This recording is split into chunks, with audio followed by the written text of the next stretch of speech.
Hi everyone, doing something a little bit different this week. I'm talking about an article that I posted to TCG Player. I used to do these in the past. I would talk about articles a week after they were posted, but this week I want to talk about this one right as it's going up. So this you can of course find at yu-gi-oh.tcgplayer.com.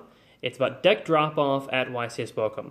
So we had this YCS over the past weekend, actually 2 weekends ago now, and the European coverage team gave us a bunch of data on how many decks entered the tournament, how many decks remained, and eventually what their proportions look like in the top 32, as they typically do.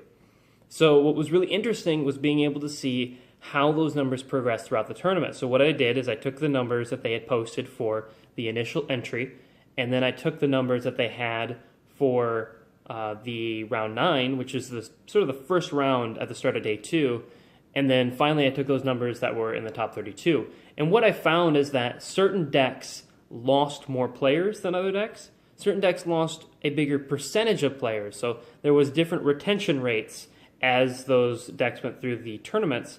And then of course finally we have different rates of representation at round 9 and at the top 32 that all tell interesting stories. So part of the goal of this article is to talk about why just looking at a top 32 isn't enough to tell the whole story of what happened at a tournament, or to gauge, especially to gauge what's going on in the rest of the competitive environment at large. So we have this huge range of regions and places where Yu-Gi-Oh is being played. They all play different decks. They play different decks in different numbers. And what seems to happen is that we see something reported in one YCS, and then everyone extrapolates that to the format at large. And maybe you see some differences between, West Coast players are a little bit different than players in Europe, right? Between YCS Anaheim and YCS Bochum. But typically that analysis isn't really weighted that much. So what this whole article tries to argue is that looking at top 32s isn't enough. It's something, and we have to base that on something. We have to base our analysis on something, because we don't have all the data. We're never going to have all the data. Konami has it. We're not going to have it. I'm guilty of it too. But that we need to maybe start holding ourselves a little bit more accountable, hold ourselves to a higher standard when we start to talk about top 32s. Because it's not enough to say that a certain deck topped and therefore it's the best deck, or therefore it's one of the best decks, when it's also being represented in the tournament by 2-1 against another deck that topped in equal numbers. So there's so many factors that go into this, and I try to explain them all, or at least as many as I know of, and talk about how players see the format, how players look at top 32s, and that shapes their perception of the format.